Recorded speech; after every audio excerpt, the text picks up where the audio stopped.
The U.S. is dealing with a spike in gun violence nationwide. That's right. As we just mentioned, on Wednesday, a gunman entered a medical facility in Tulsa, Oklahoma, where he opened fire, killing 4 people before police say he turned the gun on himself, taking his own life. The Tulsa shooting is just the latest in a wave of mass shootings nationwide. At least 20 mass shootings have occurred from coast to coast since the massacre in Uvalde, Texas last week. At least 4 people were shot and killed in each one of these incidents. According to the Gun Violence Archive, more than 18,000 Americans have died from gun violence since the start of the year. That means, on average, guns kill over 100 people in the U.S. every single day. Joining us now for more on this is John Rosenthal. He's the co-founder of Stop Handgun Violence. John, welcome. John, thanks for joining us. According to your nonprofit, Stop Handgun Violence, more than 335,000 Americans have been killed by guns since the massacre at Sandy Hook Elementary in 2012. That averages out to 35,000 plus gun violence related deaths in the U.S. each year over the past decade, which is just astonishing. What needs to be done about gun violence in America and Americans' accessibility to firearms across the country? Well, I'm a gun owner and a business person. In 1994, I built a 250-foot billboard on the Massachusetts Turnpike and put 15 beautiful color photographs of kids killed by guns. And that year of 94, 40,000 Americans died from firearms, including 15 kids every single day, 106 Americans every day. That is 1 million dead Americans ago from uniquely unregulated and unrestricted access to firearms. We regulate toy guns and teddy bears. We don't regulate firearms. We require licensing for hunting duck and deer. And when you hunt duck, you're limited to 3 rounds. When you hunt deer, you're limited to 5 rounds. But no license or limit of rounds to hunt children or Americans. So today and every day, 110 Americans die. There's a mass shooting of 4 more people every single day. Last year, 45,000 Americans died from firearms.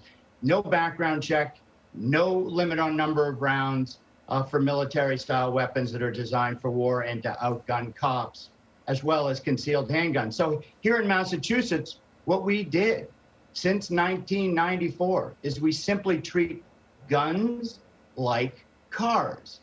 They're both inherently dangerous products. Again, I'm a gun owner. I don't want to ban guns, but they're inherently dangerous products. So we require safety training. We require renewable licensing.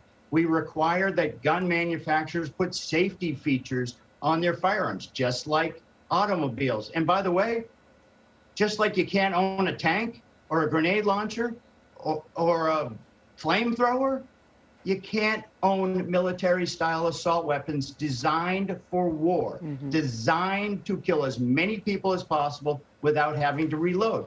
Since 1994, we've reduced the rate of gun deaths in urban Massachusetts by 40%. We have the lowest gun death rate in the nation. And if every state had the same low gun death rate as Massachusetts, 27,000 lives would be saved a year in the United States without banning anything except for military weapons. John, a lot of people listen to what you say and they say that sounds like it makes sense, right? As you pointed out, your home state, Massachusetts, has some of the strictest gun laws in the nation. And as a result, your state has the second lowest gun rate death in the U.S. after Hawaii. But my question to you is more about the culture around guns and gun ownership, because it seems like we've come to a place where people have hardened their feelings about any sort of gun regulation. You're either pro-gun or you're anti-gun, and they've lost the nuance. They've lost the ability to discuss, like you said, the finer points of gun ownership, the finer points of gun regulation. It's as if any suggestion is just put aside out of hand. So how do we get past this gridlock that we're in as a country? Well, you know, after every high-profile mass shootings, 2 things happen. Gun sales go up, which is what the NRA and uniquely unregulated gun industry wants. And then people say you can't regulate guns because the Second Amendment doesn't allow it. The Second Amendment absolutely allows it. And I had this conversation with Justice Scalia before the DC gun ban case that came up. He said, and he wrote for the majority, you can't ban guns in the common use at the time of the founders. And then he parenthetically said, I don't mean assault weapons and semi-automatic handguns. They didn't exist. And like all rights, they're not unlimited, and you can put reasonable restrictions on how guns are sold. Number two, we always hear, it's mental illness, it's never the firearm. The United States does not have a lock on mental illness, but we are the only country in the world that arms felons, domestic and foreign terrorists, and dangerously mentally ill people without detection by law enforcement. If you don't have a background check in 32 states and 5,000 annual gun shows, how do you even know if somebody is a felon? And so the other third thing that you hear is gun laws don't work. Well, every state with tougher gun laws like Massachusetts has a lower gun death rate than every single state with lax gun laws. And so we need national gun laws beginning with a universal background check. The spineless Republicans in the Senate need to pass the House Bill H.R. 8, which simply says a background check must be performed before anyone can buy an inherently dangerous concealed handgun and assault weapon. And it will save lives without any infringement on law-abiding gun owners' rights. And I can just tell you that the NRA lies, that the members of Congress, especially the Republican Party, blood is on their hands. They're the ones holding this up.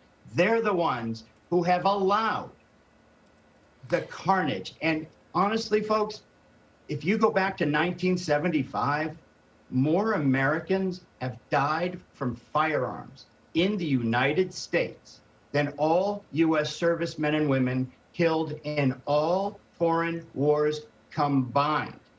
And there's no background check, and there's no limit on the number of rounds to hunt humans, unlike wildlife. John, thank you so much for your insight and your time. We really appreciate it. Thanks for having me.